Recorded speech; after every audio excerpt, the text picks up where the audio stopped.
What is going on, everyone, and welcome back to the channel. I hope you're all doing well. Today I've got for you an incredibly interesting F-up. This one is gonna blow your mind. It's a truly ridiculous story about a man who quickly realizes that he may or may not be taking money in exchange for sexual activity. However, this story is nowhere near as cut and dry as it sounds, and there are a couple of phenomenal updates too. Without further ado, sit back, relax, subscribe to the channel for more mental stories like this one. Let's get into it. Today I effed up by becoming a prostitute. So this has been happening for over a month now, but the gravity of the situation just hit me today. So I am a 31-year-old man, and I'm not in a great place in life right now. I was doing great in my mid-20s, but alcohol and gambling has turned my life into living check to check. I work 2 jobs, I'm single, I have no kids, but I'm still in a hole of debt. I did save quite a bit of money into retirement funds in my younger years, and perhaps I'll have to take a loan out against it soon to delete other debts, but not yet. I frequent a bar that's across the street from my apartment. Most are regulars are now friends, or at least familiar acquaintances, from as young as 21 to as old as 75. One of my good friends, Lynn, who's a regular at this bar, is in her 50s, and she's beautiful, especially for her age. Literally any guy at the bar would take her home if she ever let them. Lynn lives close to me, and I've started hanging out with her outside the bar. It's always a fun time when it's just me and her, but some of her friends are a bit much. Most of her friends are older, single women who like to drink heavy and live loud. One friend in particular, Barb, clearly took a liking to me the first time Lynn introduced us. She was rather upfront about how attracted she is to me, but she's older than my mum and I'm not attracted to her in the least. Barb apparently also lives close by Lynn and I, and she started to go to the bar and always sat next to me. It was nice at first, and she always bought me a drink or two, but she really started to become a buzzkill.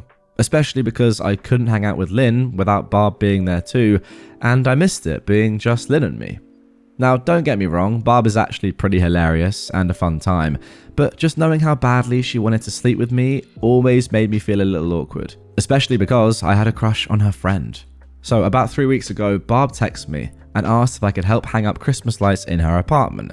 She said I could drink and eat anything at her place if I helped her. I was a little drunk at the bar when she texted me and just gambled away the rest of my cash, so I obliged. Barb lives in a building that just opened up this year, and I've been in to visit a friend before. Very upscale apartments, great views, brand new. However, what I didn't know about this place is that they had some crazy condos in that building. So I got to the top floor, and her place is huge. Everything was so nice, the ceiling was so high, there were stairs that led up to her bedroom. So I told her how amazing her place is, and she immediately spilled out her life story. This was a bit weird, because for as long as I'd known her, she'd never really opened up about herself much. Anyway, nasty divorce, still in court with her ex-husband. One daughter talks to her, the other doesn't. She's sexually starved. That one hung in the air for a bit. I listened to her, I told her how sorry I felt for her. I helped myself to a few beers and began hanging Christmas lights in her windows. She has tons of tall windows, so it was taking a while, but we were laughing and having a good time and getting drunk. For 9 PM on a Wednesday, I was irresponsibly drunk. I still don't know why I did this, but she asked if I wanted to take a shower with her, and I did. I didn't even have clean clothes to change into. So anyway, we were showering and I wasn't impressed with her naked body, but for whatever reason, I got excited and she immediately grabbed my D. I told her that she can touch it, but I don't want to have sex with her. We went to lay down in her enormous bed. Actually, her whole room is huge. Her place is amazing. So we were watching Young Sheldon or something, and she flat out asked me, "What would it take to get you to go down on me?" And for some reason, in my drunken stupor, I immediately responded, $200 and a frozen pizza. She looked at me with a dead serious face and said, "I'll give you 400 if you make me finish." Oh, snap. She pulled up her nightgown and, yeah, I got $400. I actually really needed that money, so the disgust was just sitting in the back of my mind and I was able to ignore it for the most part. A week later, I got a text from Barb asking me to come over. Once again, I was at the bar drunk and broke from gambling, so I walked over. When I got there, she asked if I wanted to have sex. I told her I don't have sex without condoms. She reassured me that she can't get pregnant. I told her that didn't matter. I always wear a condom. She respected that and then asked if I could go down on her in exchange for her going down on me. Awkward. I asked her if I could get paid like the last time, and she apologized and claimed she only paid me because she was so drunk and horny. We discussed the previous night for a while, and she ultimately offered me $50. I haggled the price up to $75. The whole conversation was so long, uncomfortable, and awkward, I can hardly type this brief summary. I went to the bar that Friday and Lynn was there. It was the first time in a while I had hung out with her without Barb being there, and it was great. I mentioned that I helped Barb hang up Christmas lights and was really impressed by her condo. That is when Lynn revealed something that raised my eyebrows. Barb is rich, like multi-million-dollar rich, like her ex-husband was rich, like she and her brother inherited land from their family that they just sold for an enormous amount of riches. I knew she had to be fairly wealthy based off her place, car, and clothes. Then Lynn showed me pictures of Barb's house that she owns on the other side of the state, and holy heck, this woman is loaded. I went to the bar all night for the next few days, waiting for Barb to show up and checking my phone constantly, waiting for Barb to ask me to come over. However, I actually won a hefty amount on the gamble machines and was able to maintain for a while. So when Barb did hit me up to come over, I told her I was busy. Of course, when you gamble, your winnings only last a few days, and I was broke, drunk, and high by myself in no time. Then Barb hit me up again. It had been over a week, and she said she wanted to make a deal with me. So I stumbled over to her place, and when I walked into her door, all the lights were off except the Christmas lights, and she was naked. She said, "I need you. What will it take?" And good lord, was it cringy as heck. Now, this may be a good place to mention that I don't know anything about prostitution. I don't know what normal rates are. I don't know what boundaries I'm supposed to have. Completely ignorant, but I knew Barb has millions. Anyway, I asked for $1,500. She laughed. She said I'd have to last a long time for $1,500. Cringe. She offered me $500 and I wasn't allowed to wear a condom. I didn't understand that part. Do women feel that much of a difference if a condom is or isn't being worn? Why did that matter to her? I got her to agree to $800, with $1,500 being the price moving forward. I don't want to talk much about the sex, but she was very satisfied. So much so that she asked me to come over the next day for the agreed price. Then 2 days later, she asked for a full service with a back massage and an hour in bed. I asked for $5,000, just because why not, but she freaking agreed. So all of a sudden, I've made over $7,000 in the past few days. I paid rent in cash, I bought groceries, I got my car fixed, and I purchased all the Christmas presents. And a welcome side effect of the constant hooking up was that I was gambling less and spending less money on booze. I felt good. I was really starting to accept the situation. I went to the bar in a great mood. Lots of my friends were there, played some pool, I smoked a joint in the alley. Great stuff. Then Barb came in. She made her way around the bar saying hi to everyone, then sat right next to me and kissed me on the cheek. I'm stunned. My friends who I was talking to both dropped their jaws slightly. She joined in our conversation and I felt my face getting red and hot. My heart was blasting through my chest. After a short while, I announced I had to go home and Barb asked, "Will I see you later?" "I don't know, hit me up," was my response as I got out of there. This happened just 4 days ago and I haven't been back to the bar since. I know that my friends know, or at least strongly suspect, that I've been hooking up with Barb. But one comforting thought came into my head. They'll understand when I told them I only effed her for her money. Then, a cold realization flooded my brain. That will make it so much worse if they find out that I've been having sex for money. I'm actually a tramp. An alcoholic, gambling addicted tramp. Now I think I'm just going to have to pretend I got drunk and hooked up with her for fun. This is the heaviest guilt and most insecure secret I've ever held. I'm actually a piece of trash and I hate myself. I really effed up. If I just drank less and didn't gamble, I would never have gotten myself into this mess, but this is what my life's become. Okay, and there we go. That is it for the original post. I've got to say, goodness me, that was phenomenal. Let's have a quick look at what some comments had to say. Somebody said, my dude is writing the Epic of Gilgamesh up in here. Wow. The frickin' Odyssey, Tramp and Peace. I'm out of book puns. Oh, God. And then a couple of other people said, I'd be more concerned about the gambling addiction and alcoholism for sure.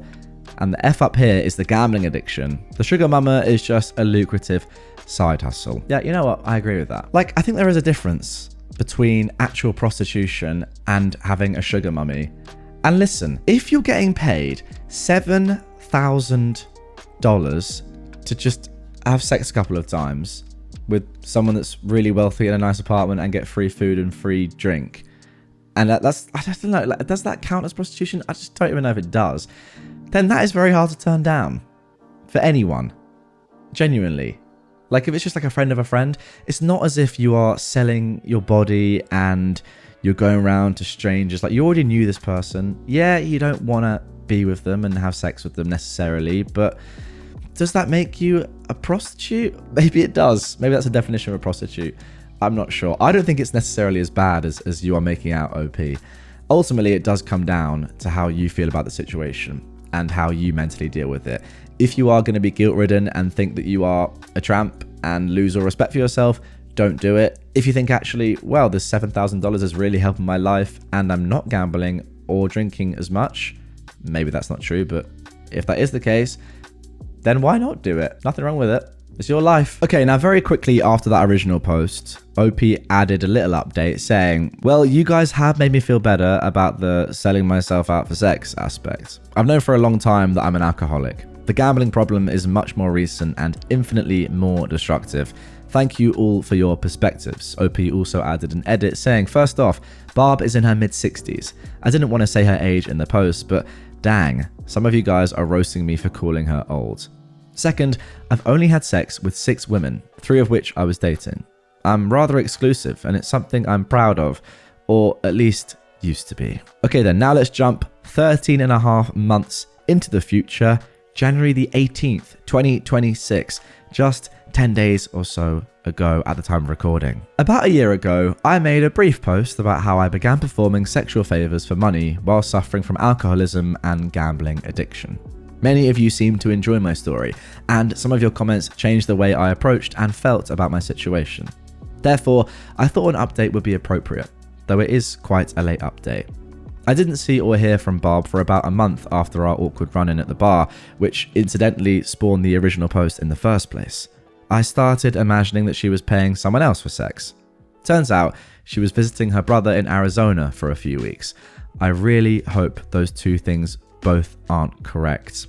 During the time I hadn't heard from or seen Barb, I didn't bring up anything to my friends who witnessed our previous bar interaction. When I made the original post, my biggest concern was how my friends would react to my situation with Barb. In all actuality, nobody brought it up to me, and I certainly didn't bring it up either. I think they had their suspicions, but nobody treated me differently, and it was easier for me to cope with the scope of the situation. Barb hit me up one night, January of last year, explained where she'd been, and asked if I could help take down her Christmas lights. I came over, and to my surprise, she actually just wanted her Christmas lights taken down. I explained my actions for running away at the bar, and she said that after I left, she told my friends she was joking and that she felt bad for making me uncomfortable. Apparently, they thought I was just being weird. I asked Barb to keep things on the down low in public, but she told me that actually she didn't want to move forward with our previous agreement. She said she got too caught up in the heat and pleasure and ended up doing things she now feels uneasy about. She said we could still hook up for fun, but she did not want to continue paying for sex. It made her feel filthy. I didn't have any interest in a friends with benefits situation because I'm not attracted to her, but I didn't tell her that. I expressed to her that I am willing to remain friends, but that I'm only interested in sex with girls I'm pursuing for a relationship. I told her that I've only recently found out that I apparently make an exception for money. I also added that if she changes her mind, and if I'm single, I would be down to do it again. This in particular was a response I made to Barb thanks to some of the opinions I read in the comments of my previous post. Some of you encouraged me to get that bag. Yeah, why not? I agree. If she's got loads of money and you don't mind, why not? At the time, I had been participating in a mostly dry January with some friends, so I was clear-headed and separated from gambling opportunities. It was nice. I also made a major career shift, which resulted in less pay, but now I only work one job and the work-related stress is practically non-existent. I still drink a lot, but socially. I still gamble, but much less frequently and at much lower amounts. Barb hit me up once in February and once in March for my services. Now we see each other at the bar every once in a while. We smile at each other, we talk and we laugh, but I think we're both past that part of our lives. Things have been truly going well for me, and at the age of 33, I feel very positive. I'm not exactly where I want to be or where I could have been had I made better choices the past few years, but I'm happy with who I am, how I treat others, and where my future is headed. Okay, so there we go. Quite a nice ending to this one, I suppose. Let's jump into some comments though, because the people on Reddit had some quite differing opinions about this entire thing. So, somebody said, and this was downvoted, so you quit your side hustle, took a pay cut at your main job, and your big life improvement is that you're happy now? It sounds like you discovered therapy, but it costs nothing and involves removing yourself from situations instead. A strange comment. OP said, I mean, I go to therapy too, but my biggest life improvement is not constantly losing money to gambling and changing 2 stressful jobs to 1 stress-free job. Yeah, nothing wrong with that at all. Someone else said, funny, my reaction is that OP is still willing to be a hooker when called upon. Still drinking, still gambling, and for the moment he's just keeping a tight enough lid on it that the habits aren't entirely self-destructive. Maybe that is true. This mother effer is hopping around on one leg near a cliff on a breezy day, and the only comments I see are, oh my god, I'm so happy to read you changed so much and you're doing so well. I don't get that vibe, to be honest. Like, maybe he is still keen to get the easiest money ever. That's fine. I think he has genuinely improved though. Like, his life has genuinely improved. He says anyway, this is a whole year later and I'm doing much better now. I smile more, I have my credit card paid off, I enjoy going to work, I work out. My life is so much better than it was last year. I still have my vices, but they aren't debilitating me anymore. Well, that is good to hear. OP then explains a little bit more about his days prior to taking care of his mental health and making healthy life changes for himself, saying, I don't think this is an unfair interpretation. At the time of my last post, I just left an abusive relationship, put down my dog, and absolutely hated my jobs. These were, of course, major factors that led to my behavior being so destructive. I feel like anyone can spiral out of control in the perfectly disastrous situation. Yeah, absolutely. I'm hoping I'll handle things better now if such a dark cloud comes my way. And just some more information about the dog. For some reason, after I got him fixed, he became a very aggressive dog. He mangled a dog at the dog park and bit a child. Wow. I tried to get him hardcore behavioral training, but everyone refused after hearing he bit a child. Yeah, it makes sense. I tried to send him to a sanctuary, but they recommend I put him down. It was devastating, and many people, including on Reddit, called me a dog murderer and made Christine OM related insults towards me. Well, that isn't great. And then finally, what happened to Lynn, and has OP kept in touch with her? She got engaged, and I haven't seen her since she moved in with her fiance. Incidentally, her son and I have become good friends since then. I'm going to his wedding this summer, and I will see Lynn there. And there we go. So that is the end of that one. Overall, I would say that was a very fun story with a good outcome. Let me know in the comments down below, and I think this is the main question I have for you. Do you think taking money, a lot of money, for sex is morally okay? And do you think that OP was, for that period of time, a prostitute selling themselves for sex in the most traditional way that we know as a sex worker or a prostitute does? Or were they more of someone that was involved in a sugar mummy situation? And is there even a difference between the two? I want to know your thoughts. For me, I genuinely think there is. I'm not saying I would ever do this, by the way, but I would be far more likely to do that than be an actual prostitute. Like, if you're single and someone's offering you a lot of money to have sex with them and you're like, yeah, well, fine, I don't mind. I don't know. Maybe if I actually did it mentally, it would be a different thing. I don't know. Let me know in the comments down below. They're very interesting thoughts, I suppose.